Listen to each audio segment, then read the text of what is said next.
Hello class, welcome to week 2 of the course. I hope you are enjoying what you've learned so far.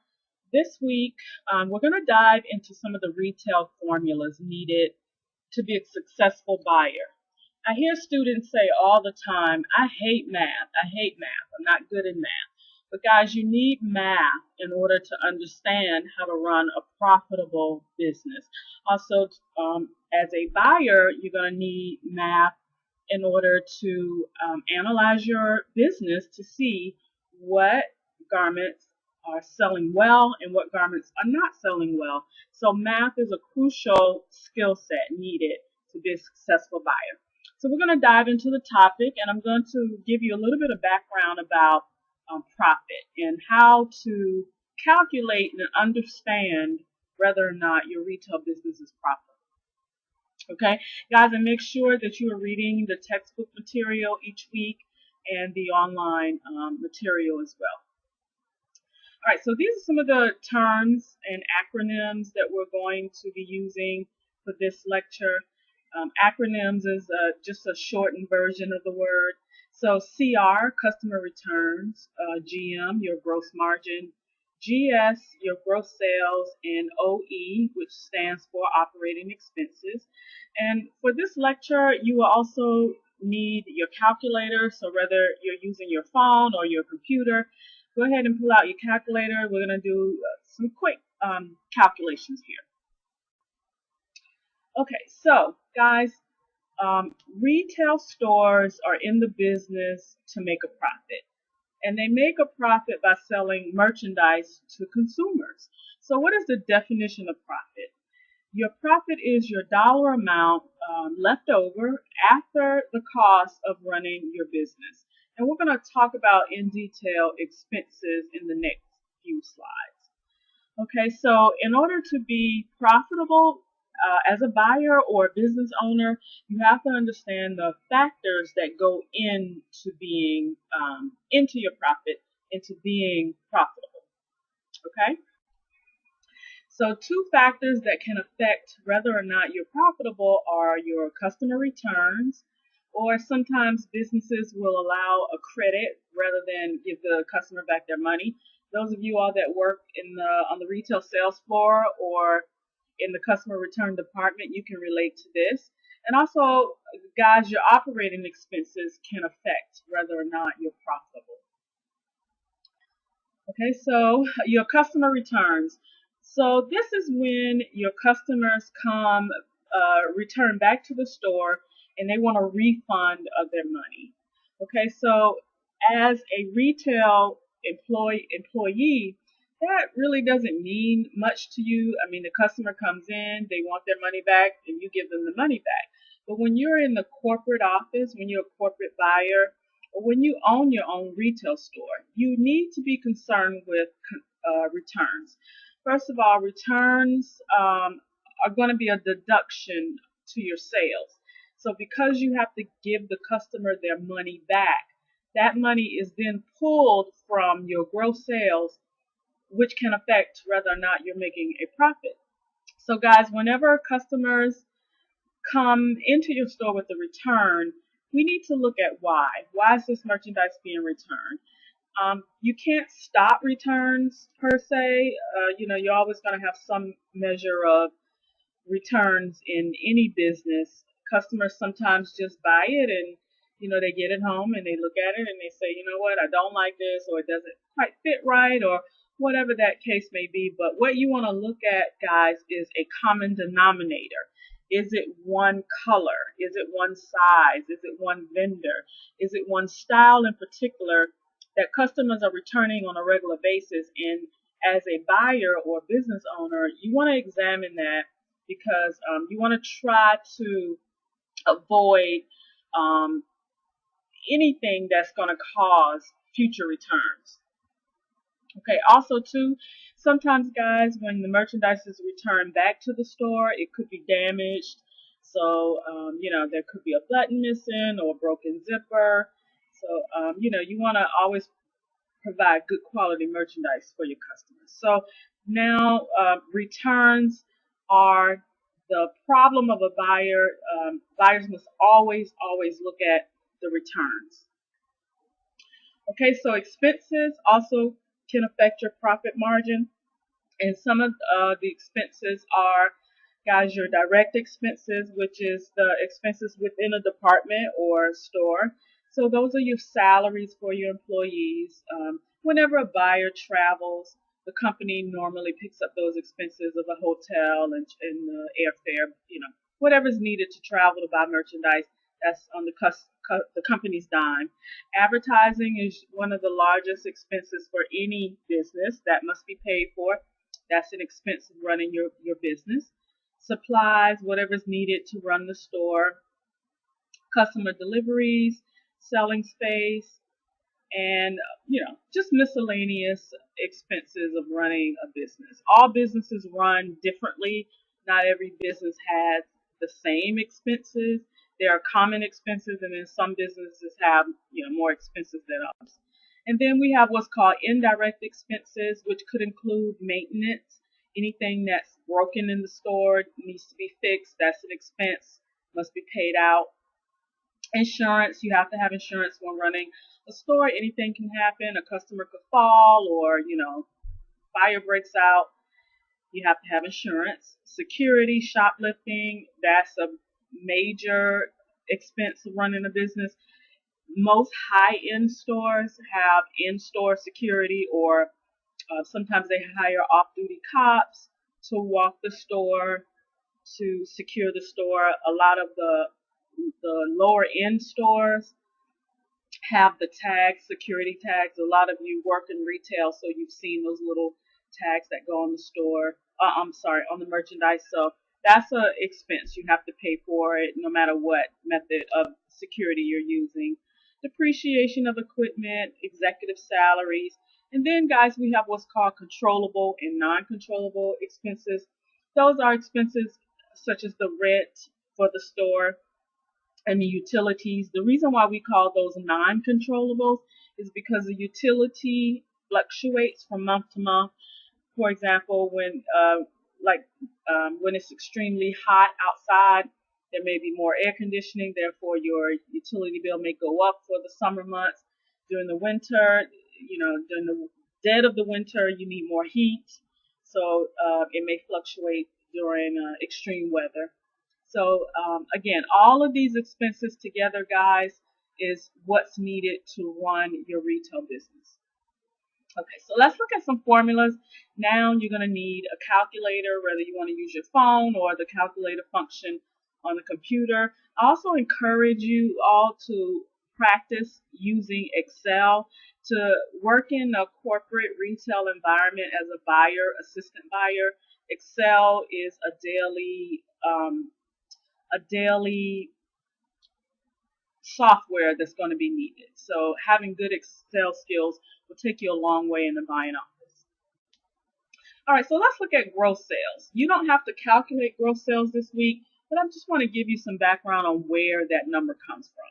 So gross sales, guys, is your grand total sale of all the transactions in the store for a certain period. So you can calculate your gross sales on a daily basis, a weekly basis, a monthly basis. You always want to look at your gross sales to see just how much merchandise you're selling before any customer returns are given. Okay, so in the retail environment, we use the term units, and that is simply your merchandise, guys. That's the individual or group of items that's being sold in your store. Okay, so let's look at this example. Let's say, guys, that you bought this dress for your store. As a buyer, you're always looking for trends to sell to your customers. So let's say that you bought 65 units, the item, which is the dress, guys, 65 units of this dress in blue. And you're going to price this merchandise, this dress at $35 for your customers. You bought 55 units in red, and you bought 45 units in black. So let's just say over the weekend, all of these units sold. So you want to calculate your gross sales. You sold 65 in blue, you sold 55 of the red color, and you sold 45 in black. So what is your gross sales? So let's take a look at the calculation. Okay, so 65 units of the blue dress sold at $35 each, 65 times 35, that's going to give you an individual sale on the blue color only at $2,275. Okay, so guys, red, you sold 55 units of the red dress at $35 each. That's going to be a per sale gross of $1,925. And so of the black, you sold 45 again at the $35 each. That's $1,575. So guys, what's your gross sales on this group of dresses? So you're simply going to add the 2,275 plus the red 1,925 plus the black 1,575 for total gross sales of $5,775 in sales. So depending on what retail store you work for, this can either be a good number or a low number. All right, so that is your gross sales. That's where the gross sale numbers come from, guys. It's simply the amount of units sold times the retail value of the item. So let's look at another practice problem. Again, guys, your calculator. Sorry if I'm going fast, but this, recording, there's a time limit. Okay, sorry about that. So let's just look at this merchandise. Let's say you're in your office on a Monday morning. Mondays are very big for buyers. You're reviewing your sales. So let's say you're looking at your sales report and it's showing that you sold 150 units of a top, any top, at $9.99 each. So we're multiplying again, guys. 150 tops at $9.99. Your total sales here is going to be $1,498.50. For your jeans, you sold 325 units here at $24.99. That's a total of $8,121.75. Your dress sold really well, whatever this dress is, 400 units at $42.99. $17,196. Woo! Good seller for you. So guys, whatever this dress is, you want to buy more. Your customers are buying this. And we have leggings at 250 units at $7.99. That's a total of $1,997.50. And then the last item would be a skirt that sold a total of $2,273.25. So buyers, here you're going to simply calculate the total, each total, to get a grand total gross sales, which if you calculate it correctly, your gross sales here should be $31,087 for your retail store. So once again, guys, looking at an itemized list of your gross sales can tell you what is selling and what is not selling. So if you were to look at this as your business model, you could say that the tops are not selling as well. So again, guys, you would want to look at those tops to see, who's the vendor, look at the style of the top again, and make a determination of whether or not you're going to continue forward with this style. Okay? So that is your gross sales. Okay, now we're going to talk about the net sales. So from the gross sales, guys, you can calculate what's called the net sales, which is also known as your net operating income.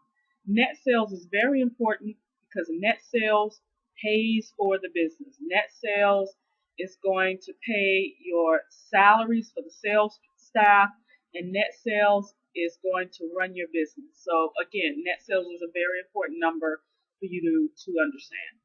Okay, so included in the net sales formula is your gross sales, which we just calculated. Again, that's the grand total of all your merchandise sold, minus now, guys. Now we're going to subtract those customer returns. Okay, so think of it like a paycheck. You have what's called your gross sales, which is how much money you made, total hours worked. But then, guys, when you look at your check and you look at the net sales is how much you're actually taking home after the deductions of taxes and whatever else is being deducted. So same thing here. Your gross sales is the amount of merchandise sold, but now we have customer returns. Remember, a return means you had to give back money to the customer. Therefore, that money is subtracted from your gross sales. Okay, so here's the formula. Your net sales formula is your gross sales minus the dollar amount of your customer returns. Very simple values. Okay, so in order to understand returns, you have to first calculate the total of all of your returns. Or some companies, the total will be given to you, the grand total of returns will be given to you in the sales reports. So, it just depends on how the corporate office is set up for your retail organization or your individual business. So let's take a look at some net sales. Okay, so let's go back to our blue dress scenario. So remember, guys, we calculated our gross sales. We made a total of $5,775 total for the blue, the red, and the black, those units sold in the store. Let's just say over a weekend period. But now, guys, we're going to look at our business report, and we have returns. So let's look at a fictitious amount of returns. So, guys, 5 of your red dresses were returned, 2 of the black dresses were returned, and then 3 of the blue. So you're simply going to add those numbers, the 5, the 2, and the 3 together. Those are the total amount of returns for the grouping of dress. Remember, the customer's final retail price was $35. So 5 plus 2 plus 3 times the $35, what is the grand total amount of returns? So once you have that number, guys, look at your formula. Your formula states that it's going to be the dollar amount of the returns minus subtracted from the gross sales. The dollar amount of returns. Okay, so let's look at the returns because we already have the gross sales at $5,775. So we don't need to calculate anything there.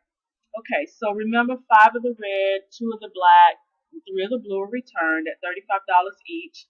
So 10 times $35, that was a total return of $350. So now, buyers, from this, we're going to subtract. We're going to take out that $350 from $5,775. Remember, the $350 represents the amount of money that you gave back to customers. Okay, so $5,775 minus $350. So your net sales, which is your net operating income for your business, is going to be $5,425 for this item. Okay, and that is, buyers, your net sales, Okay, so from returns, from your sales, now you need to figure out, am I profitable? Am I making a profit for this business? Remember, as a retail buyer, your job is to bring in a profitable merchandise. So profit is going to be a major outcome for a retail buyer. Okay, so involved in profit is going to be your gross margin and your expenses. Okay, so your gross margin, guys, is also known as your gross profit. This is your gross margin number is the first indication of whether or not your business is profitable. Okay, but from the gross margin, we have to subtract out the operating expenses, which are the expenses needed to run a business. Okay, so your expenses are going to determine whether or not you are profitable. So remember this, buyers, guys. If you have a positive number, a positive outcome, which means if your gross margin minus your expenses, you have a positive number, that means that your merchandise is priced adequately, it's accepted and sold, and you are making a profit for your company. If your number, your final outcome is a negative number, that means that you are operating at a loss and no profit is being made. And I'll be honest with you guys, if you are consistently not profitable in your merchandise selection, the company may not keep you around. So you always want to be profitable as a buyer. Okay, so here's the formula. So it's going to be NP, which means net profit or loss.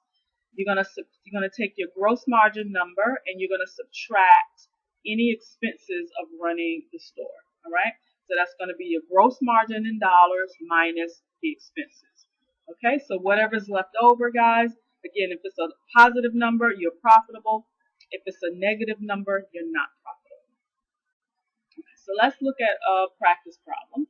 So here is our formula again. So guys, take a look at this. So this is your department. Your department has a gross margin. So that is the conclusion of the lecture. I hope you have a better understanding of why you need